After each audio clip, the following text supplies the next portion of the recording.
Antoinette. Hello, everyone. Thank you. Yes, it is I. It's Johan here. Thank you for this opportunity. I hope you can see what I have in mind on my screen. And I'm going to talk a little bit about a scholarship of learning and teaching project that, to be very honest with everyone, it didn't quite start out as a designated SOTL type of project. It turned out into something that I'm really excited about. And I want to speak a little bit about what I did and how it happened and exactly what the background is and what the results were up to now. I am Johan. I am a professor in the School of Statistics and Actuarial Science at WITS, where I've been now for a couple of months. And this Scholarship of Teaching and Learning project has grown into a beautiful beast. And I hope I can share some of this with you and that you also can see and acknowledge my excitement about it. I thought about exactly how to phrase this. I've spoken about this at one previous smaller engagement with the CLTD a few weeks ago. And then I'm also talking about this at a large statistics conference in a few weeks' time in just outside of Amsterdam. So that's quite exciting. And it's about a concept of how to invigorate student thought. And Prof. Daniel Wilkie earlier said specifically about how to encourage critical thinking. And what I eventually hope this project to do is somewhat multifaceted in whoever's hands it ends up in terms of critical thinking and taking ownership of what we teach students and what do we want students to think and how we want them to think by the time that they graduate from our classrooms. So, reimagining learning in undergraduate teaching, and I'm going to describe a case study where I used storytelling, which was a form or as a strategy to induce inclusivity in a pedagogical context. There will be a little bit of an introduction. I'm going to briefly refer to some literature. I want to preempt this somehow to say it's a little bit almost discuss the lack of literature in a broader sense. I'm going to describe the SALT project in particular, and then I have some conclusions, which I probably should have phrased rather as reflections. And then there's some one or two exciting things at the very end that I will also want to briefly mention. I think when we start thinking about what a story is, I think we all can get quite captured by stories. And this, I don't mean this in the academic sense, I mean this in a way more conventional, humanistic kind of sense. We all grow up with stories. Humankind over the past thousands of years, stories were told by so many variety of our ancestors and by big and great thinkers. Obviously, some of the Greeks come to mind, Plato, Homer.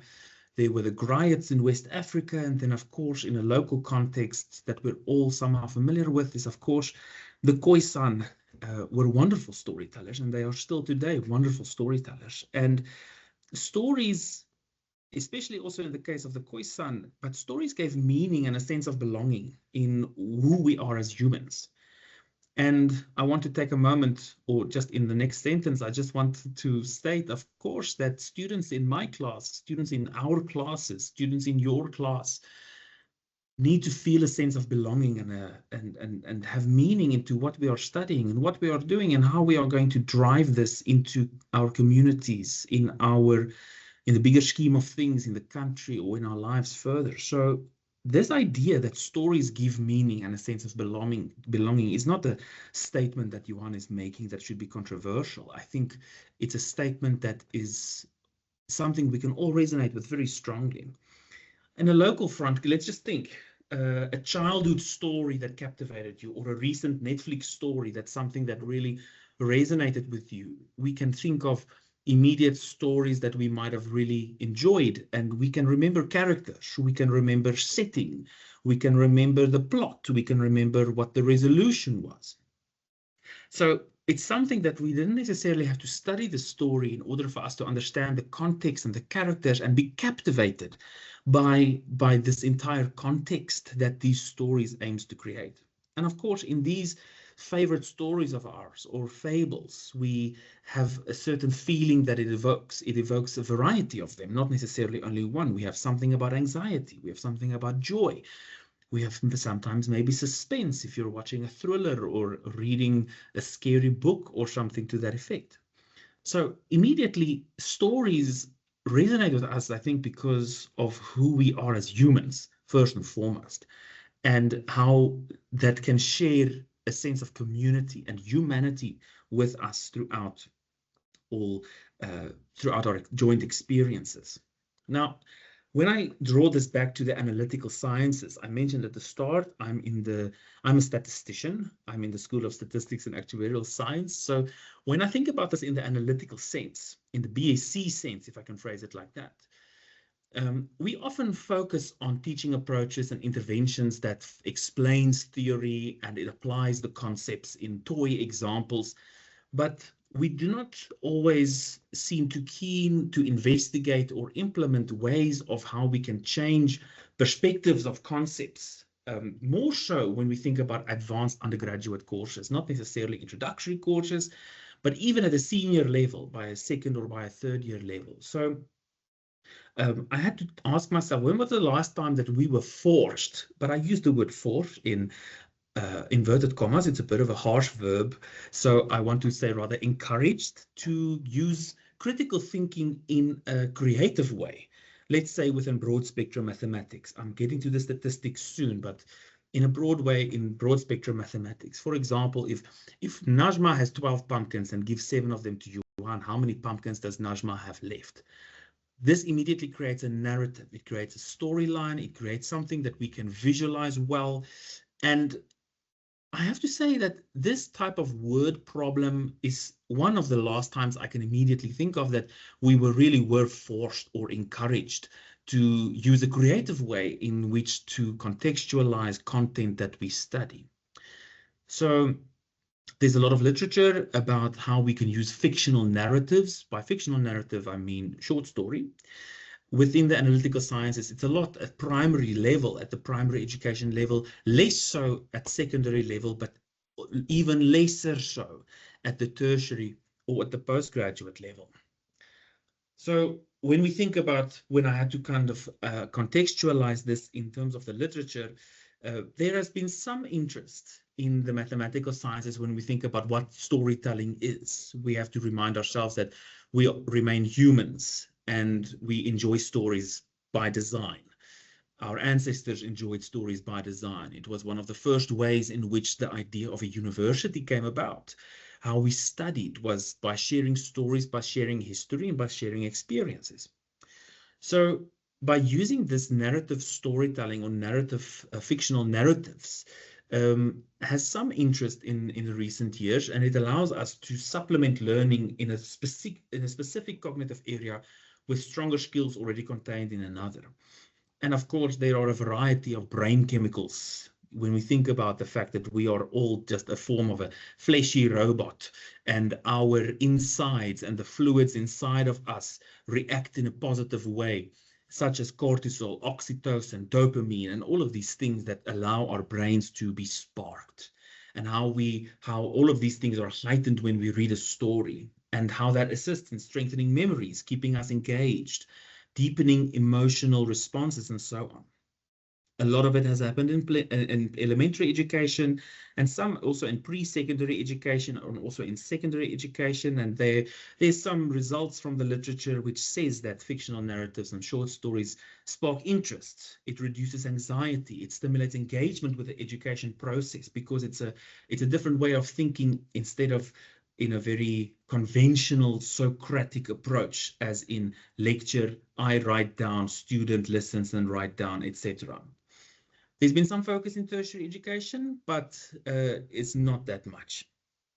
There was one instance where reference number 5 investigated the effect of storytelling in higher education specifically. And it turned out to be a very effective teaching and learning tool.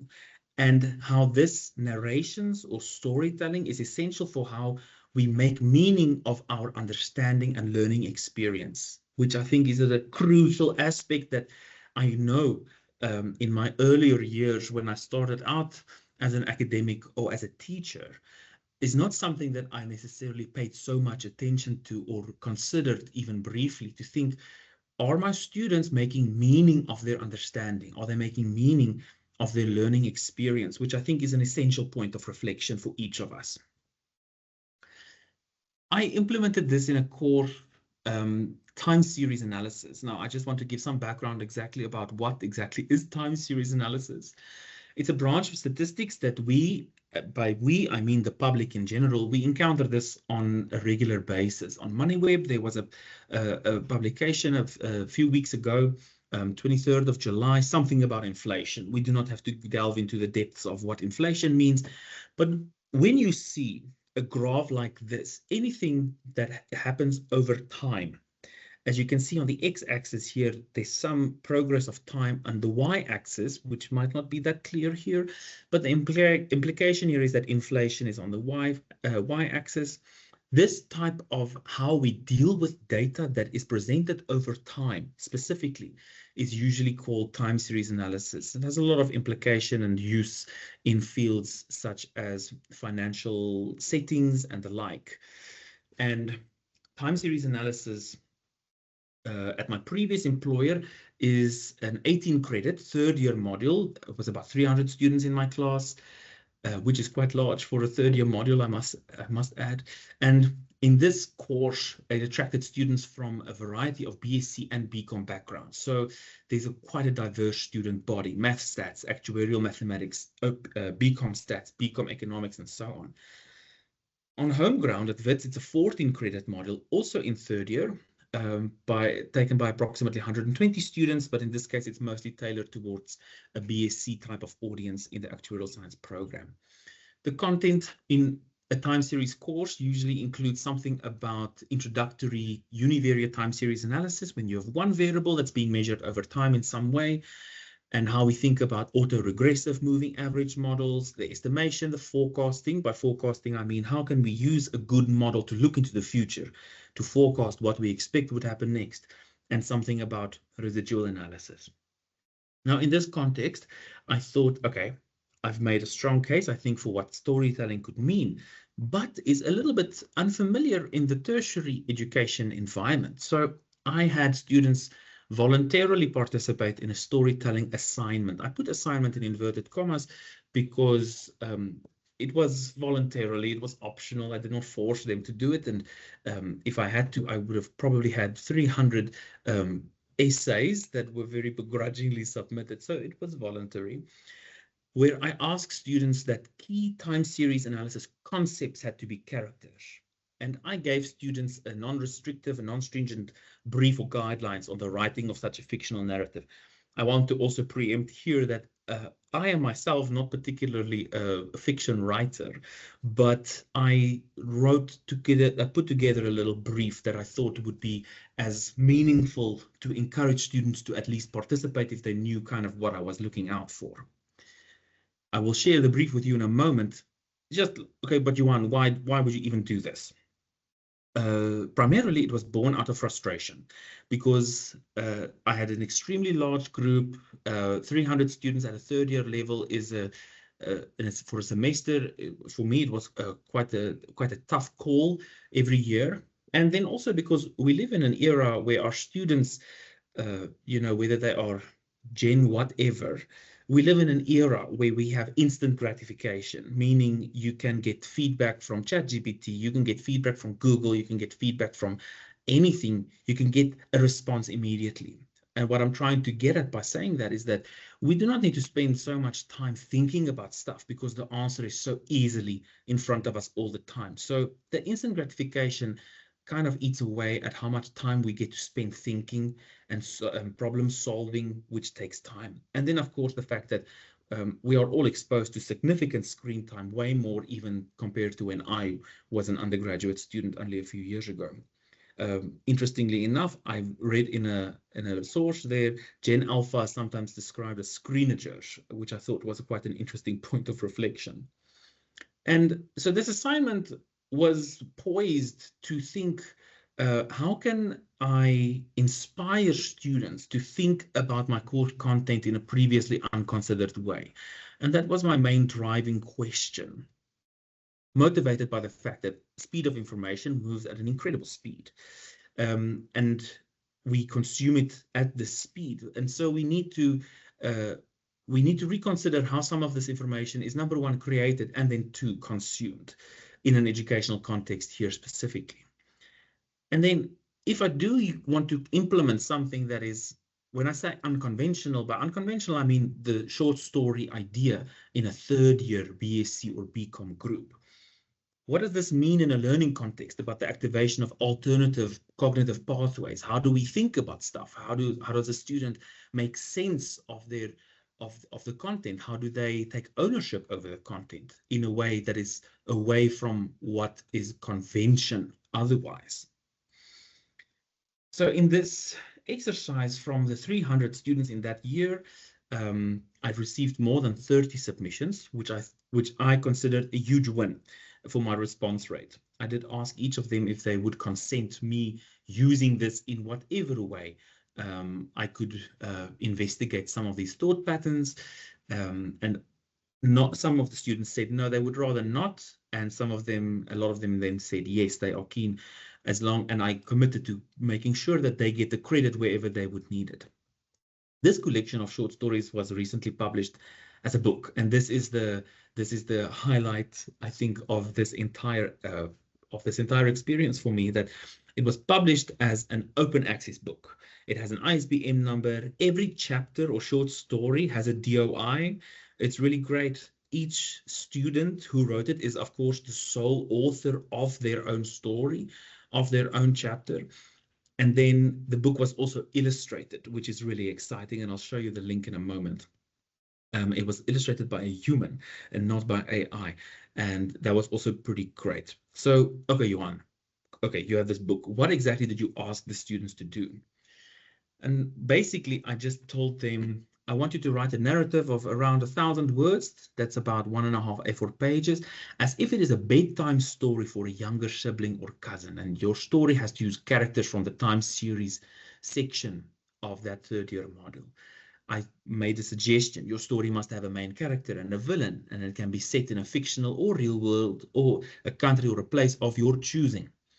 Particular things I will be looking out for, specific characters, places with direct relation to time series concepts. Specifically, I wanted to tie it back to our core content. For example, in a time series context, this type of model is non-stationary, which means it's a bit of an unstable process. So I made the suggestion that an ARIMA 010 model would be the villain because of this instability that the process exhibits. Natural link between the story and the core content. I want something that's well structured, and I want something that has some resolution. For example, the main heroine defeats the evil wizard, as an example. And to be fair, or to be clear, I also then told students, you do not have to be a great writer. I don't want them to feel like, oh no, I'm a rubbish writer, I cannot participate in something like this. I said, you can be a great writer. Just be yourself, and you want to be creative. And you can write this in your home language or in English. If it is in a language different from English, I will try to get a suitably translated version. All the students submitted something in English, fortunately. And this is what the cover of the book looks like. It was illustrated by Michelle Pinto, who was an absolutely marvelous illustrator. So this was illustrated. This is an example of one of the stories and how it was illustrated. And I'll show you the link also in a moment. And it's so wonderful to see how students would take ownership and view some of the concepts that would otherwise be quote unquote boring by comparison in a fresh and newly innovative way. Of course, then after that, I had to go back to the next year's class after the book was published, and I had to ask them, okay, guys, like, what do you think about this? Like, do you think this is useful? And there were some qualitative questions that I asked that group to respond with, but most importantly, the overwhelming majority of students were very keen on seeing the value of this. For example, the first question, I appreciate seeing and learning different concepts of time series analysis through the eyes of other students, because obviously I'm reading a story of one of my peers. They were very keen on that. Some of them, I did not expect this to be, one size fits all. But for a vast majority of students in this case, it seemed that this approach was very beneficial to their subsequent learning experience, as this book could serve as an educational resource. So just some final points of reflection. It's a newly developed education and learning resource. It's novel in the tertiary statistics context. That has never been done. Something like this has never been done before. And then critical engagement with the course material is enhanced because the future reader, which would be a student of this concepts, not necessarily in Johan's time series class, but in any introductory time series context in South Africa or even globally, there's a fresh new way of thinking about basic concepts that you learn for the first time. I'd like to see this in terms of a decolonial pedagogical result, because this course content is owned by the students. This is giving them the ownership over what they have to learn in order to be successful in this course. It's in their eyes, through their eyes, in their contexts, and in their words.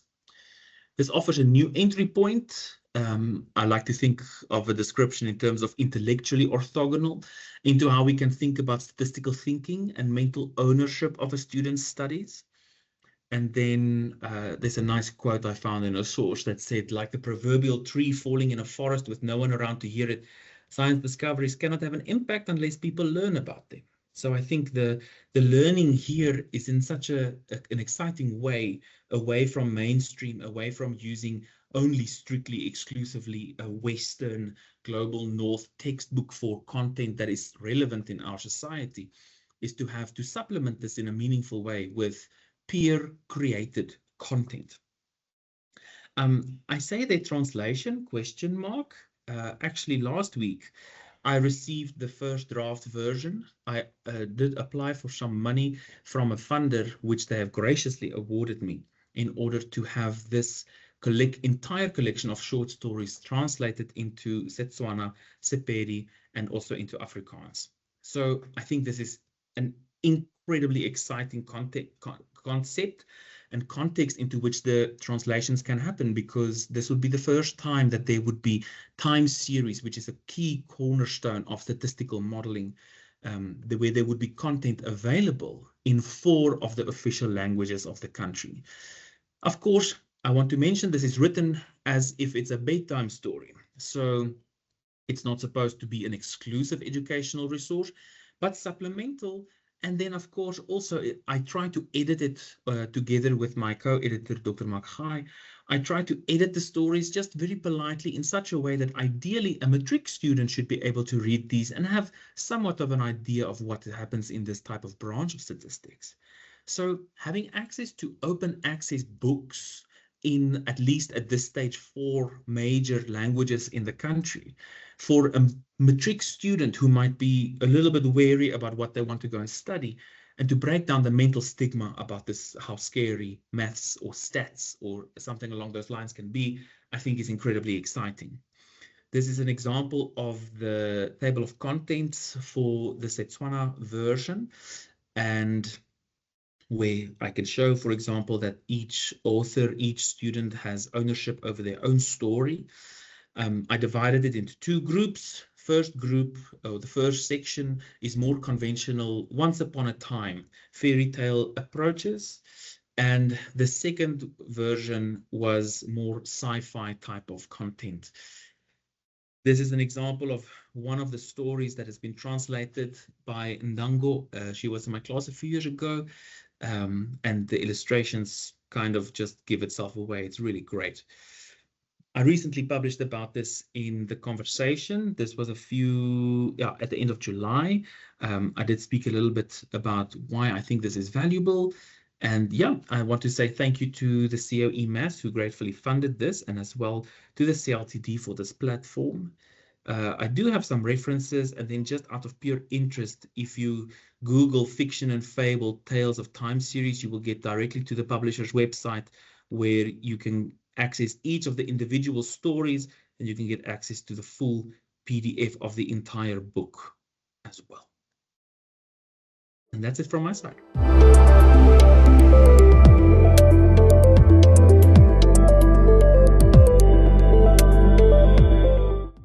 Wow, I'm actually sitting here, I'm smiling. Thank you so, so much. This is an incredible work, Professor Ferreira.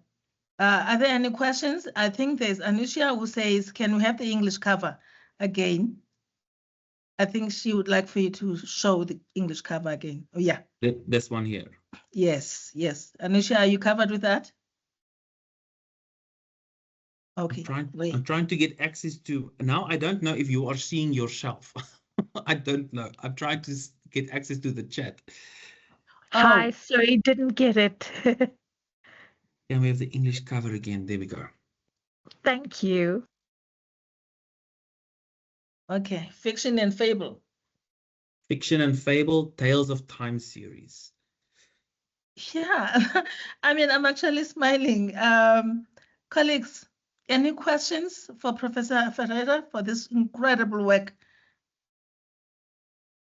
I'm actually thinking that I think to make mathematics very interesting in my time, which of course I'm not going to mention how old I am, in high school, the teachers, I think one of the teachers that stood out, he really used to use such narratives to help us understand the concepts of arithmetic at that time. Yes. And those things, they are still sticking with me even as old as I am.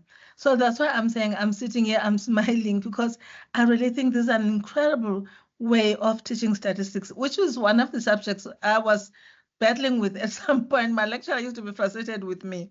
So teaching it this way, I cannot imagine how much it must have been interesting and also exciting for the students. And I guess the fact that it's been converted to other languages, it must have been very much, that much impactful. Colleagues, can you please share your thoughts on this?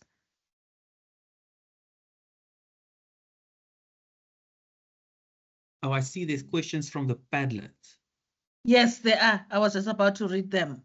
Okay, I will, excuse Antoinette, can I somewhere read them? Yeah, please do.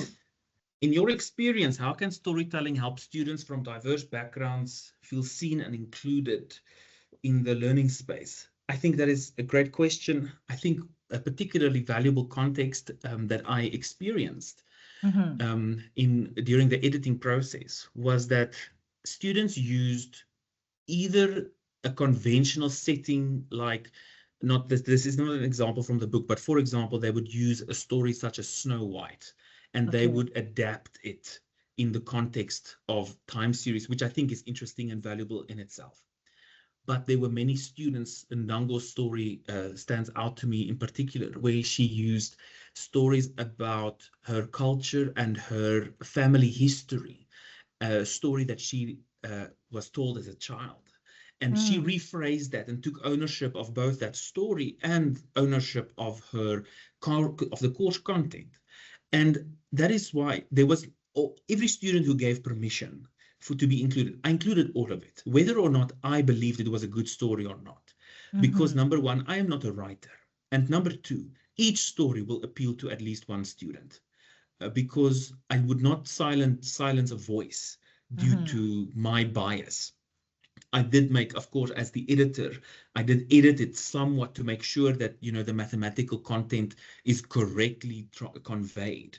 But it's important to have the diverse voices from each of the contributors in this way.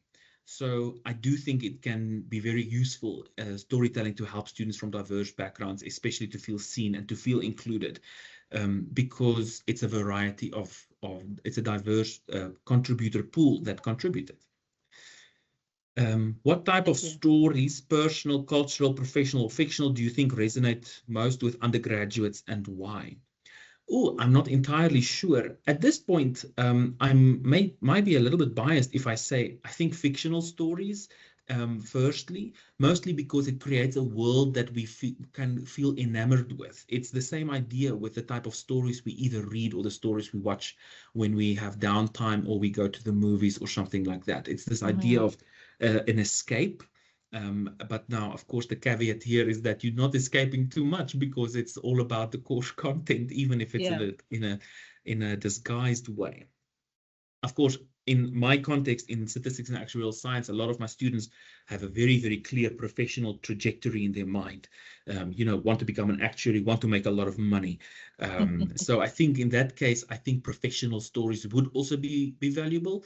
But in this case, we primarily focused on fictional narratives. So I would be wary to say too much about other type of stories. My guess would be fictional. Okay. And then how might storytelling transform not just how we teach, but how students remember and apply what they've learned? As I've mentioned before, I think it's mostly because of how students can take ownership for the first time about certain concepts that they engage with, even though it might be conventionally abstract mathematical concepts. But because it's presented in a new way that we can stimulate our cognitive centers that are usually not stimulated, I think the idea of deep learning becomes more prevalent here because we resonate more closely with the content. And I think it makes it more personal, and I think it makes it more impactful at the end of the day. Yeah. Well, I think there's also one other question on the chat. Do you want to pose it yourself, Nyamega? Nyamega? Any suggestion on how one can incorporate storytelling in what I call dead course, for example, legislation, policies, and rules? Yes. Nyameka, please reach out. I am very happy to dream together with you about how to do this. To be fair, I would consider in the past, many students thought of time series as a dead course as well. They did not enjoy it that much. It's a lot of credits. There's a lot of them in the class. There's only one lecturer. So the storytelling helped me to flip that a little bit in a meaningful way. So by all means, reach out and I can brainstorm with you about how you can try and get at least, if you reach out, ask 4 or 5, tell students I will give you 1 or 2 or 3% on your semester mark, or something to that effect for those of you who do submit a story, and then you can workshop that in an hour or 2-hour session with them, to improve the stories, but in such a way that you can reuse them as core reading material for future iterations, so that we can lift the dead. We can raise the dead from the dead course, and to implement that in a meaningful way. There's definitely some ways, and I would be very keen to at least dream with you on how to do that. Well, any other question, colleagues? Oh, I'm glad, Nyamega, you've been answered. Okay. I really think that this is commendable, Professor, because not only are you helping the students, or are you picking their interest as you guide them through critical thinking, but also you guiding them in a journey of interest in what they're doing. Because I was just reading, quickly read what the other one was saying, ZT and the shadow spawn. Yeah. You know, I mean, you get to see the interest, like it's like they were immersed in writing this. So you wish to hear the tale of ZT and the shadow spawn. Well, here it is, young one. You know, that you can tell that this, just from the beginning, that they actually are immersed into what they're writing. They have already thought about it, and it's interesting to them. So for me, I think this is why I'm saying comes across very interesting. And you make statistics something, because statistics can really be a challenge. I remember, because I once spoke to my lecturer and I said, this is difficult for me. And he really was not happy with me, but of course he guided me up until I passed. But I'm saying that for the students to be able to look at it this way, like turn it into storytelling, it's something very, very different. It's something very fresh, and it's something very, that could be interesting to those who really want to get to learn more. And it's also promoting critical thinking, because for you to think in that way, into turning it into storytelling, you've got to really think critically, whether you draw from your culture, whether you draw from the stories like the folk stories, but still it sort of does promote that critical thinking before you can put it down into solving that statistics problem. Yes, absolutely. Yeah. Out of interest, I'm just the link to the book. I just posted it in the chat. If anybody struggles to find it online, but there's the link if you wanted to have a look. The whole background and everything about why I did this, objectives, etc. I did write that up as part of the foreword or the editorial, if you'd like. So more context is there as well. But of course, any feedback other than that, I welcome. Thank you. Anyone else would like to share before we go off? And I would like to remind us, as Asha had reminded us, that there's a closing for the session today. I think it's at 4:30. No, 4:10. Sorry. Oh, let's run then. Okay. Thank you very much. Thank you. Thank you. Bye-bye.